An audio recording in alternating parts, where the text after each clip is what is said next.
"You have not changed," I say, and my voice trembles with the kind of rage that feels colder than any fury I've ever known. It's the rage that grips your chest, keeps your breaths shallow, and forces your hands to shake even when your face shows almost nothing. I can see her standing there, half shrouded in the shadows of our living room. She pretends she doesn't hear the tremor in my words, but I know she does, because she knows me too well. Because that's what happens when you've lived and slept next to someone for 10 years. Every shift in breath, every tension in the jaw is a flare in the night sky. It's impossible to miss.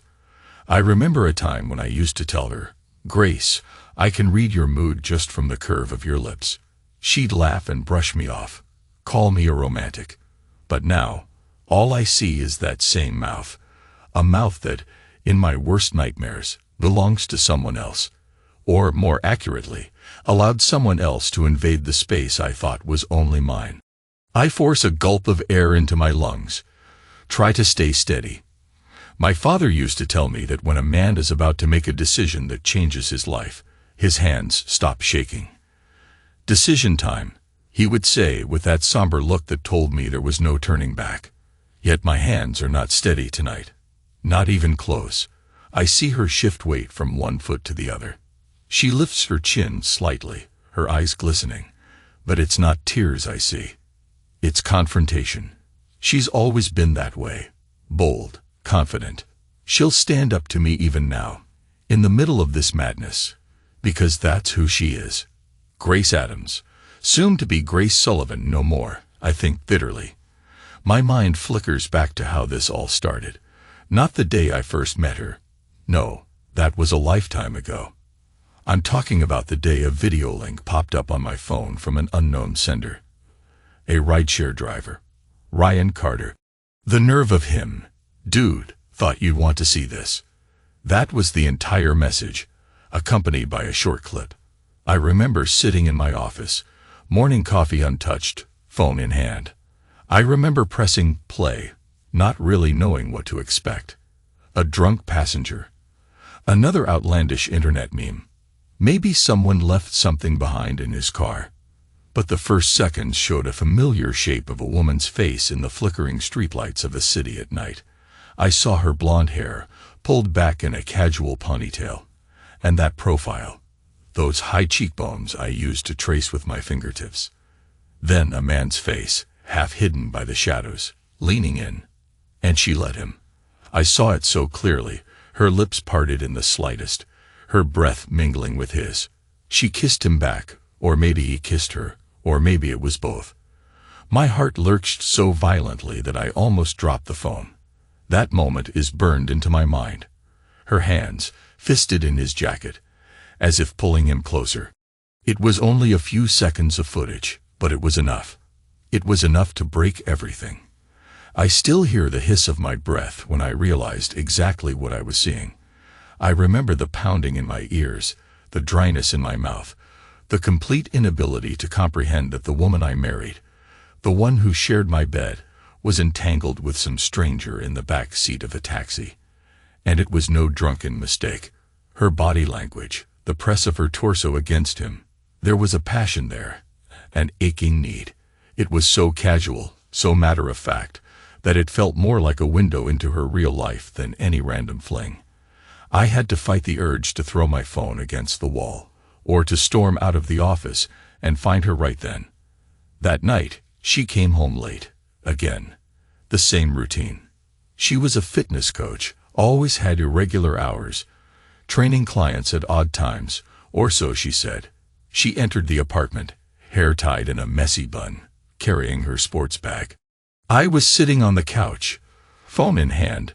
The video paused at the exact moment their lips touched. I waited. I was calm. God, I was so calm I couldn't even feel myself breathing. "Hey," she said, like every other night. "You still up?" I looked at her for a moment. "Yeah," I replied. Couldn't sleep. She must have sensed the tension. But I give her credit. She tried to act normal. Kicked off her sneakers, wandered toward the bathroom. She probably planned to wash up, scroll through her phone, then fall asleep next to me, as if nothing had changed. But something was different in the air. "Grace," I said, my voice a low monotone. "Mind telling me what happened after your session tonight?" She paused, turned slowly, and gave me a quizzical look. "Session. After I finished with Emily, I grabbed a smoothie." She narrowed her eyes. "Why?" I gestured for her to sit. She didn't move, so I pressed play on my phone. The footage of her kissing him flared to life, tiny but devastating on the screen. Her face paled so swiftly, it was like someone had drained all the blood from her body. She stared, eyes wide, jaw trembling. Then she turned to me, tears brimming, trying to muster some explanation, or maybe gather the courage to lie. But the truth was there, in those images. No escape. "Did you believe that?" She finally asked in a shaky whisper, eyes darting to the phone, and back to me. "Tell me you don't think it's what it looks like." I kept my voice low. "Tell me honestly." I said, "What am I supposed to think?" She launched into a story, stumbling over her words. Something about a client who arranged a rideshare for her, a few drinks afterward, a moment of weakness. She sounded unconvincing, even to her own ears. I could see it in the way her hands shook. I said nothing.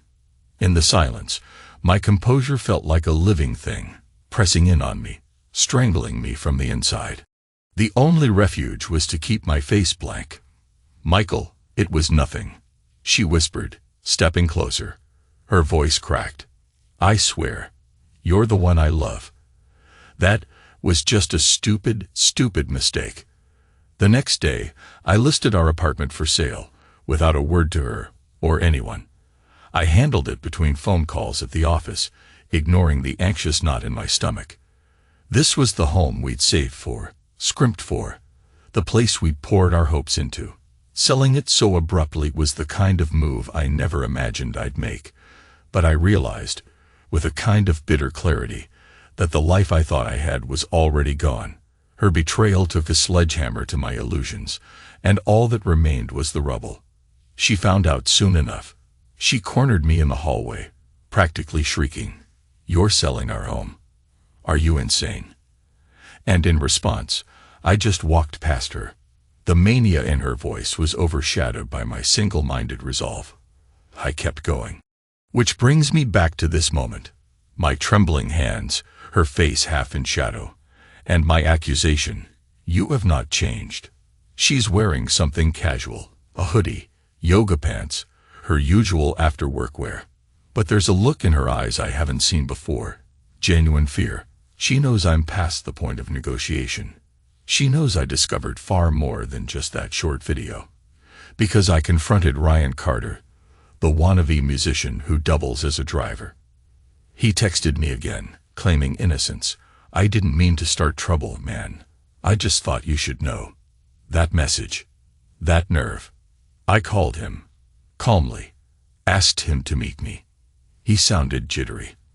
I said, "No big deal, Ryan. Just want to talk." Buyer to seller, so to speak. I deliberately used a phrase that might interest him, or at least calm him, because he was edgy about meeting the husband of the woman he'd been with. But I wanted to look him in the eye, see the man who had undone my life in the back of a car. That was a week ago. I found him in a low-rent music studio. Guitar picks strewn around, the smell of stale beer in the air. He tried to shake my hand, but I left him hanging. I just stared. He said, "Look, Mr. Sullivan, I regret sending that video. I thought you deserved the truth, but I didn't mean to break you two up." He swallowed hard. "Honestly, I didn't realize I deserve the truth. Or is it hush money you're after?" I asked, my voice unsettlingly calm. He went pale. "I'm not blackmailing you, man. You got it wrong. Grace, she never told me she was, well, she said you two were complicated." "Complicated," I echoed, tasting the word. "She's my wife." He couldn't meet my gaze then. He kicked at the chipped tile floor and mumbled something about how it just happened, that she was looking for something more exciting, how they connected over music and her restless nature. "I didn't mean for her marriage to end." he said. I swear. She never gave me the impression it was that serious between you two. My chest clenched at that. The corners of my mouth twisted into a grin that felt more like a grimace, a dead man's smile. Serious? We're married, Ryan. How much more serious can it get? He mumbled apologies, offered me a beer. I declined. Then I asked him, calmly, if he still had that clip. He said yes, so I told him to send it to me in higher resolution. I'll need it, I said cryptically. He tried to pry, but I walked out. That was the second rung on the ladder of my revenge. I'm still not entirely sure why I needed to climb so far, but an unstoppable momentum had built up inside me. A man can do unimaginable things when his pride is shattered. So here we stand in my living room, me and the woman I once adored more than life itself. She crosses her arms, a defensive gesture. Stop saying I haven't changed, she tells me, her voice raw. I've tried to explain. I've tried to atone. I'm sorry for everything. Tell me honestly. I say again, do you even regret it? Her eyes flicker with that defiance. I do, she says, but there's a hesitation in her voice. It was a lapse in judgment. I was lonely, you work so much. And Ryan, he was just convenient. I cut her off. A bitter laugh escapes my lips, a laugh so hollow it's painful. My father always said, when you reach the edge, you either laugh or cry. My father was rarely wrong. I was never convenient enough for you. I continue, the scathing tone surprising even me. I was never that spark, right? Because that's what you wanted. Grace. Someone who'd make you feel alive, keep your pulse racing, remind you that your days aren't just treadmill runs and sales reports. Was it good? I ask, my voice a cold, surgical blade. Did he make you happy? She inhales sharply. You're being cruel. I learned from the best, I mutter. My hands are still shaking. I grit my teeth to steady them. This is the corner I've driven myself into. My words are pushing me to the brink, and I'm about to explode. I close my eyes momentarily, see the memory of that damned video playing like a loop, and I feel the black humor rising in my chest. It's the only thing that keeps me from howling. Then she does something unexpected. She steps closer, tries to place her hand on my chest. I don't move away, so I feel her touch. It's the same warmth I used to crave at night, but now it feels like acid. She looks up at me, her eyes desperate. You said you love me. You said you wanted to grow old with me. We can still work through this, she pleads. We can. No, I whisper, taking her wrist and lifting it away from me. I do it gently, but there's finality in the gesture. We can't. What's broken is broken. I've put the apartment on the market. I've closed out our joint account. I'm finished. Her cheeks flush. You're throwing it all away without letting me fix it. Fix it. My voice cracks with a sardonic chuckle. Grace, the fix would have been not letting some random rideshare guy stick his tongue down your throat. Now it's too late. There's no reset button for that. She goes quiet, eyes shining with tears, but she doesn't cry. Maybe she's beyond crying. We both are. There's a thickness in the air that weighs on my lungs. I try to swallow, but my throat feels like sandpaper. Then I say the words I never thought I'd say out loud. I'm out. I'm gone. Find somewhere else to stay or wait until the sale is final, but I'm not living here with you anymore. She stares. For a moment, it seems like she might lash out, or beg, or do something dramatic. But all she does is exhale slowly. Where will you go? Does it matter? I snapped, too harshly. Then I lower my tone. That calm, deadly quiet setting in once again. I'll be at a hotel for a week. Then I'll rent an apartment. Don't worry. I'll let you know if I change the listing date. Otherwise, you can finish your sessions here until it's sold. She nods once, almost mechanically. Then she surprises me again by speaking with a trembling intensity. You'll never forgive me. Ever. Will you? I stare at her, The woman who once was my partner, my anchor, the one I built so much of my life around. She's waiting for an answer. And I finally say, no, I won't. I pick up my bag and walk out. The next few days feel like a dream. I'm in a mid-range hotel room, the kind frequented by business travelers. Generic paintings on the walls, a desk with a cheap office chair, stiff sheets with a bland duvet. I go to work, do my usual routine. Deals, phone calls, negotiations, like nothing's happened. If my colleagues notice something's off, they say nothing. I focus on hitting targets, scheduling meetings, managing budgets. The strangest part is that I function so well. I always believed if Grace ever left me, I'd fall apart. But I'm still breathing. My hands aren't shaking so much anymore. Every night, I lie on the stiff bed and stare at the ceiling. I think about the day I proposed to her on a beach in San Diego, her hometown. I had this whole romantic setup. A ring hidden in a seashell, dinner reservations at a fancy restaurant. Her eyes lit up like the morning sun when she said yes. Now I can't help but wonder if that was all a lie, or if she really meant it at the time. The memory stings so badly that I let out a short burst of laughter. It's that black humor again. The voice in my head says, "You sure know how to pick them, Michael." Or maybe it's me who changed. Maybe I became too consumed by work, too fixated on providing, and not enough on showing her I still cared. The next morning, while sipping the hotel's bitter coffee, I get a call from Grace.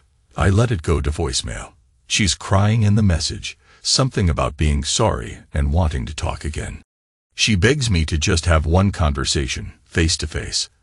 I delete the voicemail without listening to the rest. My calm is too precious right now to let her tears break it. But ignoring her doesn't remove the fury lodged in my gut like a piece of shrapnel. I feel it twisting inside me. And one night, it hits a breaking point. I'm in the hotel bar, sipping whiskey. The bar's half empty. There's a sports channel on a silent TV overhead. I keep replaying that damn scene of her in my mind, the one from the video, over and over. My imagination fills in the details we never see on camera. How she might have whispered in his ear, or the way her hand slid up his arm. A wave of heat and nausea surges through me. I slam my glass down, nearly knocking it over. The bartender glances my way, concerned. I shoot him a reassuring nod, but it's forced. Inside, I'm ready to tear something apart. That's when I decide I'm not done with this. There's no closure. She's shattered my sense of self, and I want her to feel even a fraction of what I do. That's when I stand up, throw some bills on the bar, and head out. The next day, I call Ryan again. He answers, sounding surprised. "Michael, everything okay?" I let a moment pass before speaking in that measured tone I've adopted. "Ryan, I need a favor." He laughs nervously. "A favor? After everything?" "Yes. And you owe me." My voice is quiet but firm. "I want you to pick me up tonight. I'll pay you double your usual fare. We're going for a drive. No questions asked." He hesitates, but eventually agrees. How could he not? He's a man who's half guilty, half terrified, and no doubt curious. That night, he pulls up in front of the hotel. I slide into the passenger seat, ignoring the irony of me sitting where my wife once sat, doing unspeakable things with him. The tension crackles in the air. "Drive," I instruct. "Anywhere quiet." He starts the car and heads toward a more isolated part of the city. For several minutes, neither of us speaks. Then Ryan glances at me sideways. "Look, man, I'm sorry." I really am. I exhale slowly. "Stop apologizing.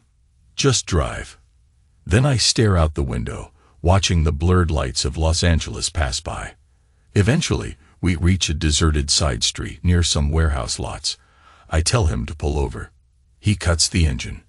I can hear the faint hum of traffic from the freeway in the distance.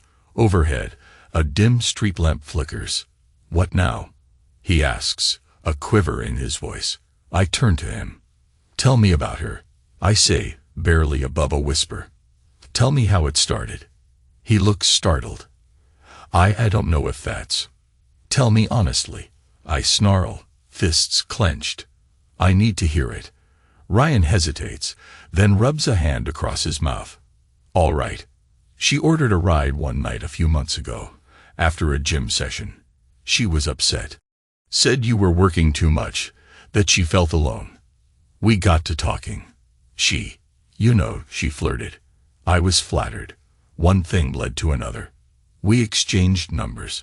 We never planned on it being serious, but we met up a few times. Talked about music, life. She said she admired my passion.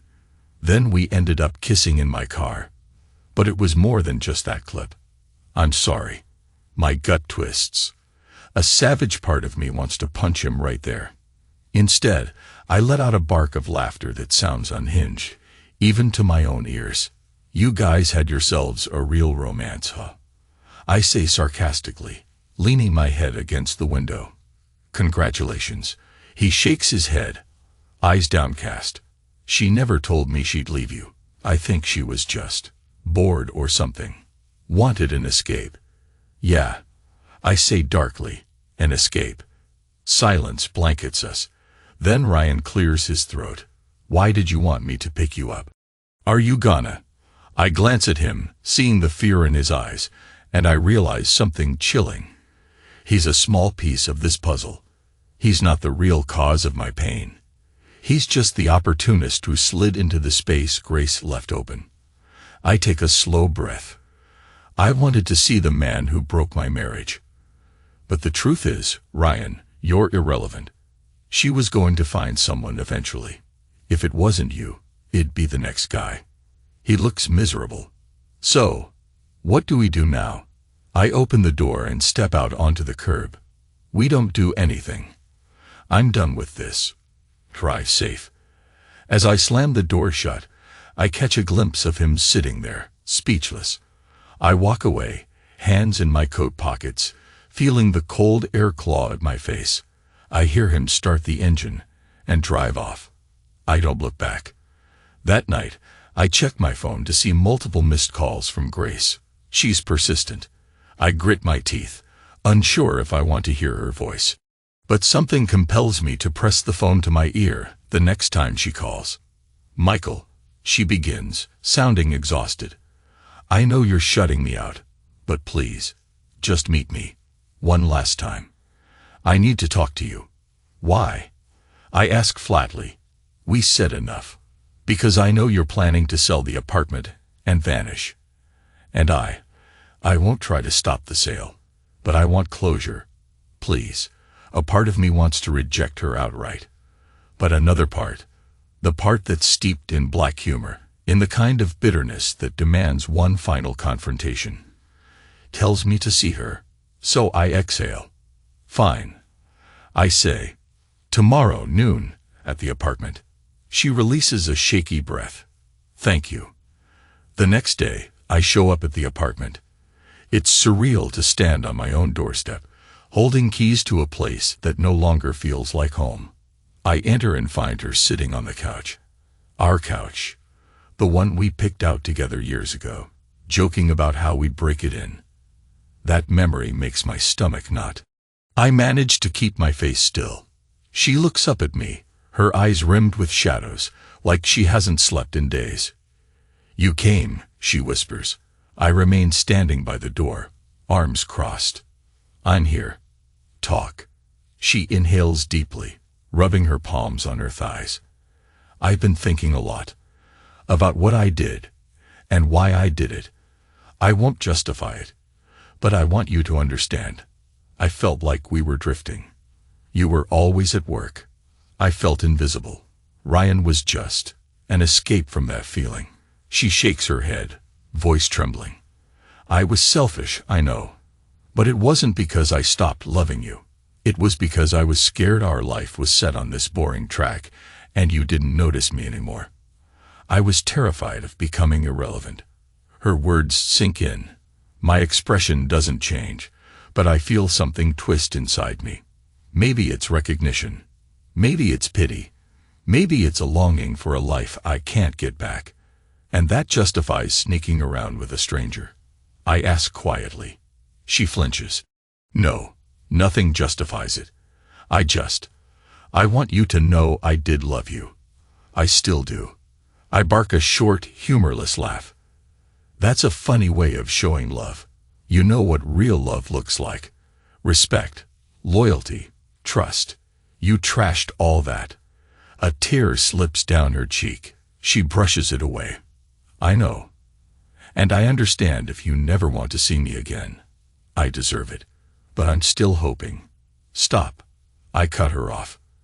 Don't say you hope we can fix this. My chest tightens as my voice rises. I'm done trying to fix something you smashed because you were bored. Do you know how humiliating it is to think I've been replaced by some dream of excitement you found in a rideshare seat? Do you understand what that does to a man? You were my wife. My voice cracks at the last word, revealing more emotion than I intended. She stands abruptly, tears falling. And I was miserable, Michael. Don't you dare act like you were perfect. You buried yourself in work. You forgot I existed unless it fit your schedule. We stopped talking. We stopped laughing. Yes, I made a horrible choice. But it was a symptom of our distance, not the cause of it. We stare at each other, breath ragged, each blaming the other for the destruction of what once seemed so solid. Suddenly, my eyes land on a photo frame on the bookshelf. It's the picture of us on our wedding day. Cutting into a pristine white cake, smiles so big it hurts to look at. I feel a wave of nausea at how happy we look. My throat constricts. Her gaze follows mine. And she picks up the photo. What happened to us? I shake my head slowly. We let it all slip away. You, me, both of us. But I can't forget that you crossed the line. And I can't forgive it. Not now. Maybe never. She presses her lips together, sets the photo down. Then she says, in a fragile voice, I know you're selling. How soon do I need to be out? 3 weeks, I answer. If you need longer, talk to the realtor. She nods, swallowing. And after that? I stare at the floor. After that, there is no us. Sign the divorce papers when they come. That's it. She sniffles, tears streaking her cheeks. You're just leaving me behind. I mean, you said you'd never do that. A flicker of black humor surfaces again. I guess we're both liars then, I say, voice hollow. She sinks onto the couch, face in her hands. A rush of conflicting emotions slams into me. Pity, anger, heartbreak. I want to hold her, but I also want to walk out forever. I force myself to step back. I'm not staying here, I tell her. Good luck. I mean that. She doesn't reply, just sobs quietly as I leave, the front door clicking shut behind me. It feels final, like an ending. The sale goes through faster than I expect. I sign documents with a stoic expression, ignoring the realtor's pleasantries. He keeps congratulating me on getting a good price. I'm sure from a business perspective, it's a win. But it feels like I'm pawning off pieces of my soul for a handful of dollars. I finalize the arrangement, ensuring Grace will have until the end of the month to move out. Then I get a text from her. Final day. I'm packing. Almost gone. I read it and toss my phone onto the passenger seat. I'm parked outside a cheap sandwich place for lunch, appetite long gone. My mind drifts to everything that's happened, how I used to be the type of man who believed in second chances. But now, I'm hollowed out. I think about calling her, telling her to keep the place for all I care. But I don't, because some bitter part of me wants to see her lose it, wants her to feel that same sense of displacement, of losing a home you can never get back. One more week passes, and I drive by the old building in the evening, just to see if the lights are on. They aren't. She's already gone. I park for a moment, staring at the dark windows, remembering the nights we spent on that couch, on that bed, whispering about the future. Then I let out a breath that feels like it's been trapped in my chest for years. I don't go in. I just drive away. A month later, I'm sitting in a near-empty condo I've rented downtown. The boxes are mostly unpacked, though I haven't bothered hanging any pictures. My job is the same, my routine is the same. But inside, I'm a different man. Sometimes my colleagues ask about Grace. I tell them we're figuring things out. The few that suspect more keep their distance. I'm not exactly in a mood to bond over heartbreak at the water cooler. One evening, my phone rings. The caller ID is an unknown number. Against my better judgment, I answer. This is Michael. A familiar voice crackles through the line. It's Ryan Carter. My teeth clench involuntarily. Hey, man. Sorry to bother you. I got your number from Grace, in case I had any more footage or something. I'm just calling to say she moved to a friend's place. She's not with me, if that's what you're thinking. Why the hell would I care? I reply, emotionless. He sucks in a breath. I just wanted to let you know. She's not okay, Mike. She's having a tough time. Not that it's my business, but I feel responsible. I let out a dry laugh. Responsible. That's interesting. He pushes on, voice shaking slightly. Look, I ended it with her weeks ago, before she even moved out. I realized what I was doing was wrong. She and we never had a future. She's in a dark place now, and I'm worried about her. The phone is hot in my hand. A swirl of anger, pity, and a twisted satisfaction churns in me. So you're calling for my blessing? My sympathy? No, he says quickly.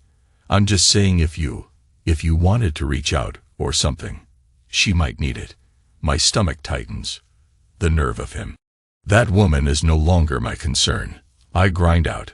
Don't call me again. I hang up, chest heaving. The black humor surfaces like bile. I laugh, alone in my condo, because the alternative is to punch a hole in the wall. This is what I wanted, right? For her to hurt. For her to fear losing everything. So why do I feel like I'm suffocating? 2 months pass. The divorce papers come. I sign them. The date is set for finalization. My mother calls me, begs me to reconsider. Your father would want you to try. Michael, she says. He never believed in walking away so fast. He also believed in loyalty, I retort. That silences her. She sighs and changes the subject to the weather in Florida. We hang up on tense terms. She's only worried about me, but I can't bear her pity right now. Work becomes my anchor, the place where I can bury my feelings. My boss notices my increased dedication, praises me. I clinch a big deal, everyone claps. Yet none of it means anything when I get back to my empty condo. One night, I fix myself a drink, slump in a chair, and stare out the window at the city lights. I feel like a shadow, drifting through a life that has no color. Did I hate her so much that I had to burn the entire bridge? Or do I still love her so much that the thought of seeing her or hearing her voice again might break me? Sometimes I can't tell the difference. Either way, I let the night pass with me sitting alone. The glass empty by the time I shuffle off to bed. On the day our divorce is finalized, I see her for the last time at the courthouse. She arrives wearing a modest black dress, hair pinned back. She looks thinner, paler, but her posture is still upright. She's always had that fitness trainer's stance. Our lawyers handle most of the formalities. We sign, exchange forced pleasantries. I avoid her gaze, but I can sense her eyes on me. Outside the courthouse, the midday sun glares down, intensifying the tension. She clears her throat, stepping a little closer. Michael. I glance at her. Yes. Her eyes flicker with 1,000 unsaid words. I'm sorry, she whispers, voice catching. I know that doesn't fix anything. But I am. I give a faint nod. I know. She seems to be waiting for something, a hint of compassion, or maybe absolution. But I have nothing left to give. The final shred of my composure is used up. I walk away without another word. I don't look back. Weeks roll into months. I continue my life. A new routine, new deals, the same old empty condo. Some nights I wake up in a sweat, my chest pounding like there's an invisible weight on it. I see her face in my dreams, both the girl I met years ago on a Chicago business trip to California, and the woman in that damned video, letting another man touch her. The images fuse in my mind, tormenting me. I always told myself I was too strong to be broken, but I feel fractured in ways I can't quite articulate. Black humor helps. It's the only coping mechanism that keeps me from drowning. I catch myself muttering dark jokes in my own head. Well, guess I saved on anniversary gifts. Or, no more boring treadmill runs and mortgage payments, right? I know it's toxic, but it's easier than crumbling. There's no adrenaline left to rage. There's just this emptiness. The final stage, I suppose, of losing everything you once believed was certain. One day, my realtor calls, letting me know the old apartment officially changed hands. "Congratulations again," she says. "I hope you find a new place soon. Any luck?" "No," I reply. "I'm in no rush." She tries to pitch a few condos. I politely decline. At this point, I'm not sure I want to stay in Los Angeles. Too many memories. Yet I'm not sure I want to go anywhere else either. I feel unmoored, drifting. Eventually, a strange rumor begins circulating among mutual acquaintances, people who know me and Grace. They say she's scared of me. I hear this secondhand from a coworker who used to share a yoga class with her. She said you turned cold, that you're not the same man. My coworker says awkwardly. Said she's afraid to even run into you at the grocery store, because she can't read you anymore. I let out a low hum of acknowledgement. Inside, I feel a flicker of satisfaction. Maybe it's sick, but part of me thinks, good. Let her be afraid. Let her see what it's like to stare into a void with no clue what comes next. Then that flicker of satisfaction fades, replaced by something heavier, a sense of loss. Because I can't quite figure out who I am now, either. A year passes, a quiet, empty year. Sometimes it's the small things that remind me how drastically my life has changed, like cooking for one, or hearing a half-forgotten song in a grocery store that used to be ours. I have a new place now, a more spacious condo with a large floor-to-ceiling window.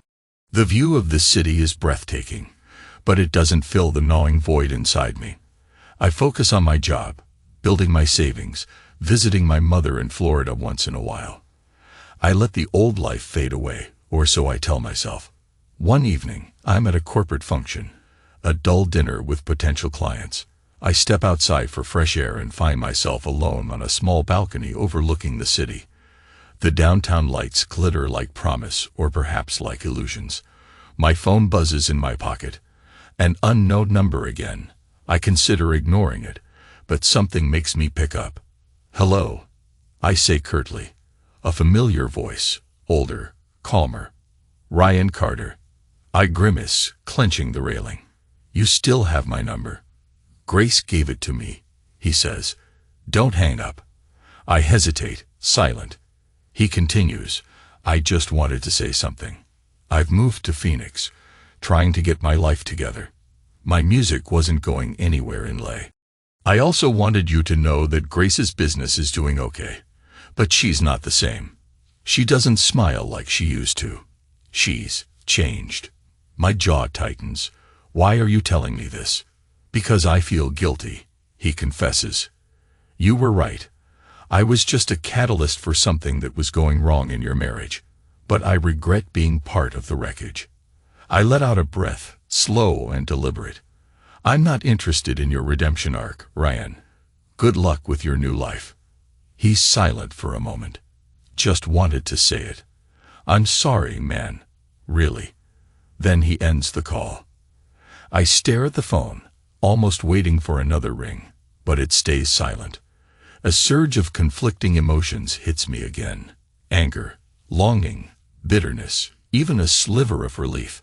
I realize I might never talk to Grace again, might never know if she truly found a path forward, or if she's still haunted by what happened. And that's my final gift to her, I guess, letting her live with whatever fear or regret she has. It's twisted, but I can't deny the dark satisfaction in it. I turn to rejoin the dinner, but I catch my own reflection in the glass door. The man I see looks older, harder. I no longer see the idealistic husband who believed marriage was unbreakable. He's gone. In his place is someone else, someone who learned the truth about love's fragility. I run a hand over my face, exhaling roughly. This is the price of revenge, I tell myself. It cost me my illusions, turned me into a man I barely recognize. Yet I'm still here.